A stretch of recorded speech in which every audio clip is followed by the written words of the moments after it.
And the excuses and the damage control for The Mandalorian are already starting because everybody knows this movie is probably going to be a huge misfire for Star Wars. Probably. And they're just like the COPE. The COPE is insane to me. The COPE is strong with this one. The COPE is strong, well, yeah, because they're like doing these articles already because we had them trying to pump it up. And now basically it's coming out this week. The estimates still aren't great. And they're like, but that's okay. It's gonna be fine because it's gonna do better than other movies did in the past, and it's gonna do okay because it didn't cost as much to make. Yeah, we'll talk about that, and that is true from a certain point of view. But the reality is that a lot of people are looking at this movie as the second coming of Disney's Star Wars, and it looks like it's going to crash and burn. You know, for the most part, I don't think it's not going to be a complete failure, I don't think, but for Star Wars, it's not going to be great. So let's talk about this. Before we get into it any further, please subscribe for more pop culture news, views, and rants, guys. You will get a woohoo if you do. Woohoo! This is Kneon. I am here with Geeky Sparkles. Hello. This is CLOWNFISH TV, and this episode is brought to you in part by our reefers over at more.clownfishtv.com. Join the reef, help support the channel, get exclusive content. Thank you very much for the support, guys. Let's talk about this. You have thoughts? Oh, I have lots of thoughts.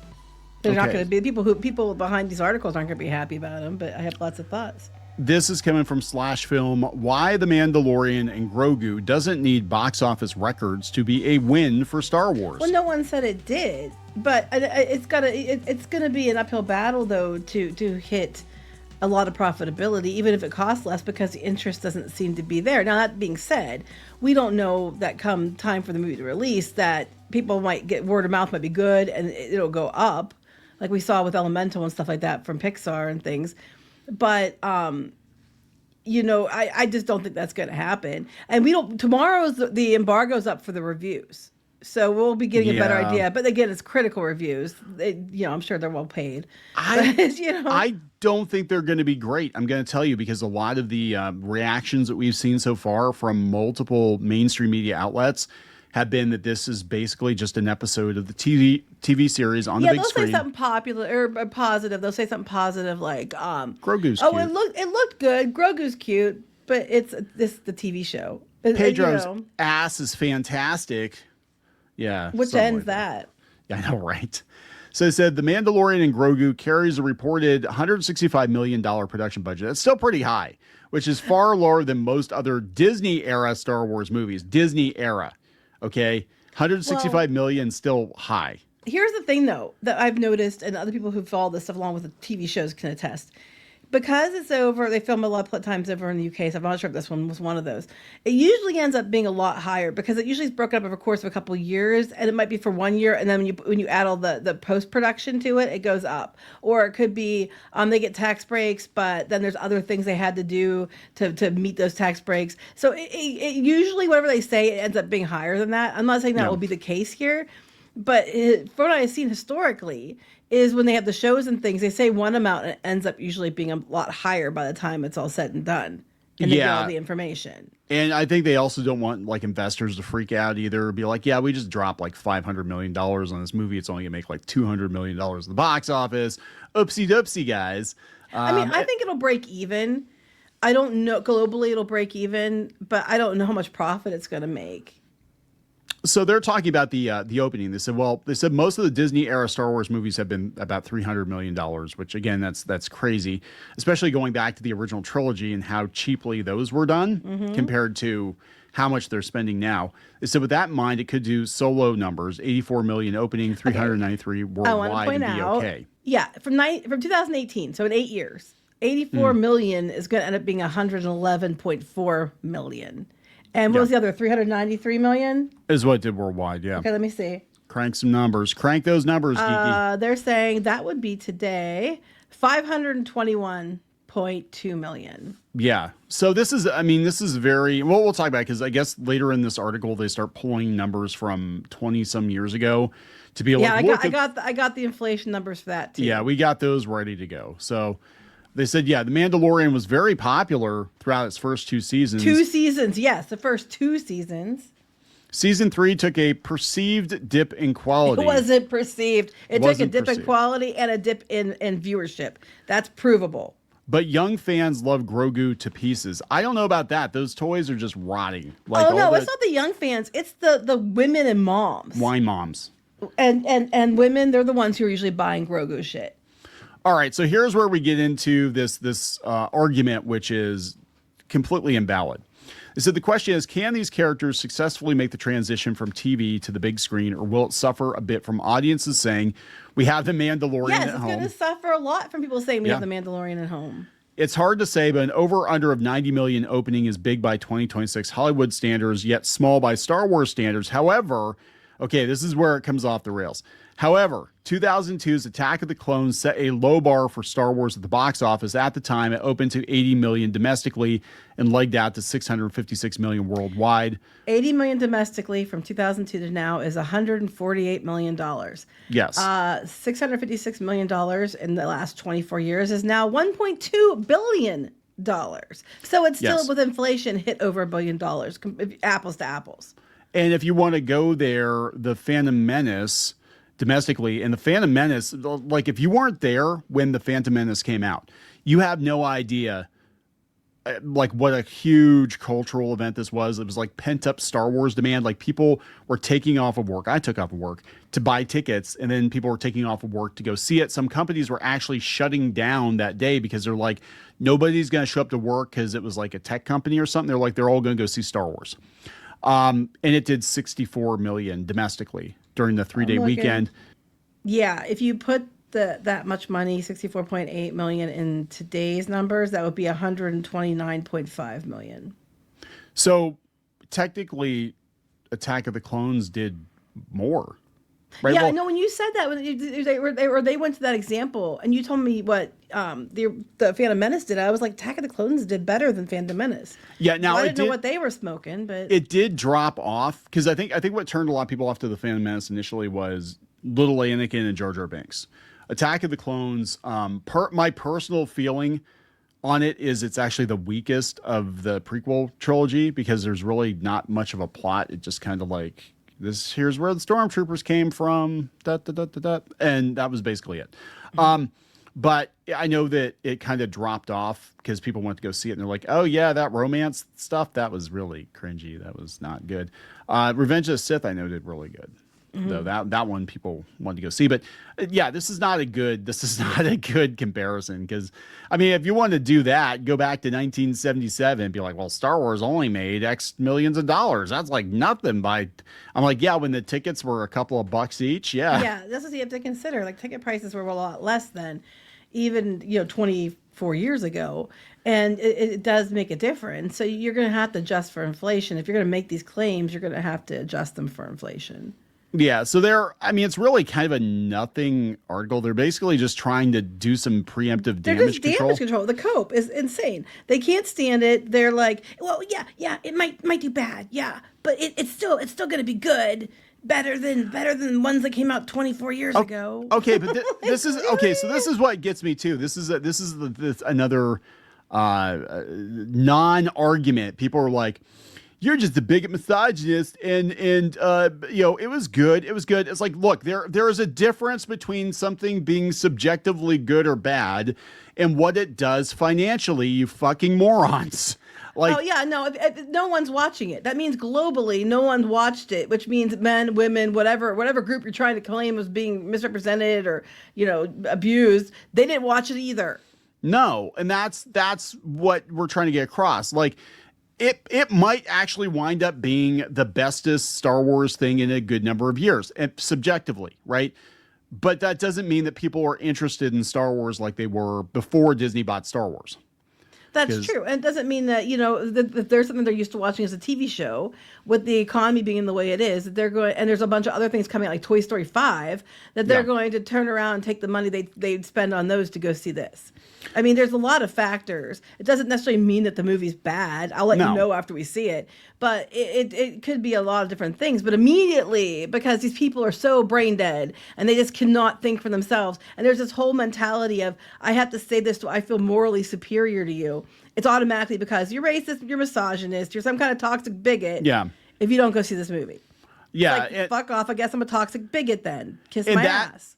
that actually chases people off. This is Yes. a couple of years ago when they had Lizzo and Jack Black in the Mandalorian. People were like, yeah, that is jumping the shark. That is like People light thought that speeding across over the shark. board. It wasn't, it wasn't just the toxic man chud baby whatever. It was across the board. People were like, why are we putting Jack Black and Lizzo in Star Wars? Like, what the hell's going on? Yeah, it's like, what is this? The holiday special all over again? I mean, That's people were comparing it to, yes. Yeah.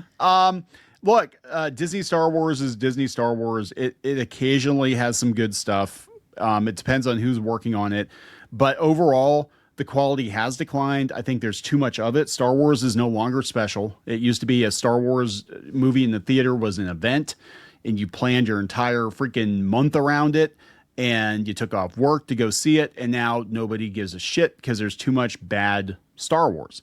They killed it. And So I was just reading this person's comment, and they're mad about they hate women, and Liz has a guest role, and they're in big fat phobic remarks. They're Bo-Katan's a bitch for stealing the show. Well, Bo-Katan this is from Reddit, steal, by the way. This is right. from Reddit. Bo-Katan did steal the show, and She did, and yeah. it was supposed to be about Din, and then here she comes, and then they're saying Din's a cuck because he always needs women to save him. Well, if the shoe fits. Look, my personal opinion is that Filoni used The Mandalorian as kind of a backdoor pilot to get his own cartoon OCs into the Star Wars universe. His favorite character is Ahsoka. No, I would never have guessed that. Yeah, right. Like, my favorite character is my own OC. I did not consider Ahsoka. I know a lot of people like Ahsoka. I know people like Ahsoka, right? I didn't consider the Clone Wars. I personally didn't consider it canon until it came out that George Lucas considered it canon, because to me, there were so many things that did not jibe with the movies. Because I'm like, they never once mentioned Anakin having a Padawan. They never once mentioned Ahsoka. He has multiple battles with Count Dooku before he, has the final battle with Count Dooku in Episode 3. And just a lot of it just did not make sense in the context of the movie. So I'm like, it's like droids. It's like it might have happened, might not happen. It's just a cartoon show, whatever. And they're like, oh yeah, it's totally canon. So now we're going to bring all these characters that we never mentioned before into the Star Wars canon, and you're just going to have to like it or you're a bigot. When you kept pausing trying to say Count Dooku, were you trying not to say Darth Cuckoo? I was trying to, yeah. Our son, when he was little, we used to play Lego Star Wars all the time, and we used to play with he had the Galactic Heroes, the little kid Star Wars figures. He loved those things. And he loved Darth Cuckoo, which was Count Dooku. He wouldn't say Count Dooku. He said Darth Cuckoo. So I have to correct myself and catch myself when I'm trying to say Count Dooku. They don't say Darth Cuckoo, because that's all I hear in my head is Darth Cuckoo. Oh God, I remember. I mean, talking about being an old Star Wars fan, I remember the forums when they announced who Christopher Lee was going to be playing. He was going to be playing Count Dooku, and people were like, "Count Dooku? Is that how it's pronounced? It's not like Doku." Well, was it Attack of the Clones that Ian McGregor was out there making fun of? He's like, why would you name it Attack of the Clones? Attack of the Clones. Yeah, they made fun of that. And Count Dooku, they're like, wait a minute, like duty, like Count Pee-poo, Papa Poopy. I mean, what the frick? Like, it's the most like non-threatening name ever. It's like, yes, you're going to fight Darth Poopy Pants. Well, Darth Cuckoo sounds like a Muppet. They're all Muppets now. The whole damn thing is okay. That was, I mean, again, this is going way back. Like, I remember people being angry about Return of the Jedi and complain about all the damn Muppets in Return of the Jedi. Oh, see, I love Return of the Jedi. I know most people like Empire Strikes Back the best, but I like Return of the Jedi. But I have an Ewok thing. I love Ewoks. They're so cute and they're so vicious. They're like the honey badgers of space. I love them so. Just make another Ewok They're my movie. Spirit animal. They weren't canon either. Without so the apparently, baby shot. Yeah, right. So apparently the Ewok movies were not canon either. So like, I just kind of looked at all this other stuff. The Disney Plus shows, honestly, they should have been like, take it or leave it. They shouldn't have been tied to the main movies. It should be like, these are some side stories in Star Wars. They may or may not have happened. It's up to you. It's like the comic books, it's whatever. But no, we're going to be like, no. You have to watch all of these shows and now all of these cartoon shows to understand what the hell is going on with the main movies. That's why a lot of people are checked out, because they just don't want to have to do all the homework. But back to this, the point of this, it's just they're like mad about the Mandalorian season 3, and there's like they hate women. No, they hate stupidity. There's a difference. Like, and the thing is, there's also it believes that all women like it. Well, women that watch it like it. A lot of the women who I know who like Star Wars didn't like it either. Yeah. Are we all misogynists too? Do we hate ourselves? Because you don't have to love everything just because it's the same gender as you or whatever. That's ridiculously stupid. And you don't get to tell us that. But I didn't even watch season 3. I watched like an episode of it and I was like, this sucks. And then I stopped watching it. I watched season 1 and 2. I got to 3 and I was like, I don't even care. And then I just didn't watch it. And honestly, come this movie, I don't even really care either. I'm just going to go see it so I can give a fair review about it. We won't be able to do it till Friday because I have to be somewhere on Thursday. But we'll give a fair review. If it's good, we'll say so. If it's bad, we'll say so. It's nothing, political or nothing because we hate women. It's like, I don't hate myself. Thank you very much. I hate myself some days, but that's a whole nother issue. It's okay. I hate you too. No, I'm kidding. I know you do. Anyway, I'm a misogynist. I'm a misandrist. Yeah.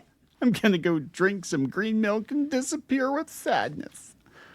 Are we done? I think we're done. I don't even know what to say about Star Wars anymore. This is the cope is real. I mean, they're doing damage control. They want to be invited to the next Disney cupcake party. Well, I'm really interested in seeing the reviews tomorrow when the embargo's up. I'm very interested in that. I want to say it's tomorrow. I am going to guess between 60 and 70. No, it depends how much they want to kiss Disney's ass. I don't think anybody's kissing Disney's ass anymore because they're not getting free shit like they were getting before. Because they cut back on that. So even though they did have a thing where I think it was staged where like these people were supposedly in line for the Millennium Falcon Smuggler's Run, and then they had Pedro Pascal with the costume on, took his helmet off, and they're like, "Oh my God!" People are pointing out like there's no kids in line. There's no, it doesn't make any sense. There's always kids in line, and it's like this one group, and it's like it seems like it was very staged. I'm sure it was everything Disney does for like media attention like that. It's all very staged. Like people have no idea unless you've actually been to these things. You have no idea how staged everything is. Well, it's really funny to me too, though, because if you watch the video, when he's doing like you said pictures of him and he looks really angry and from the movie, and you see him with the character in the show.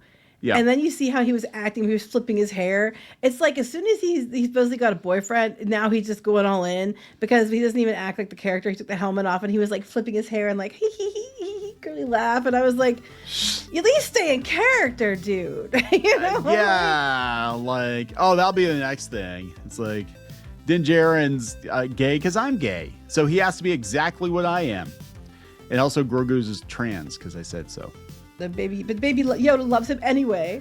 Yoda loves him anyway. I'm just saying, this whole thing's stupid. But I was just like, you should at least act in character. And he didn't. Like, when Johnny Depp show up at, when he used to show up at Pirates, which you don't see now, obviously, he'd always be in character. Like, he wouldn't, come out of character. He'd interact with the crowd in character. But people like him. Yeah, well, no, I'm just saying, he didn't even interact in character. He was like, no, I have to kill you all. And it's like, you saw my face. Flip my hair. Oh my God. I was like, oh my God. Let me check my reflection in my helmet. Stay in character. It's like stay on target, stay in character. Yeah, I think he's going to spend a lot of time in the movie with his helmet off. Because we have to. It's Pedro Pascal brand awareness. That's what we have to do. Are we going to wrap this up? Yes. All right. Please subscribe for more pop culture news, views, and rants. We'll talk later. Goodbye.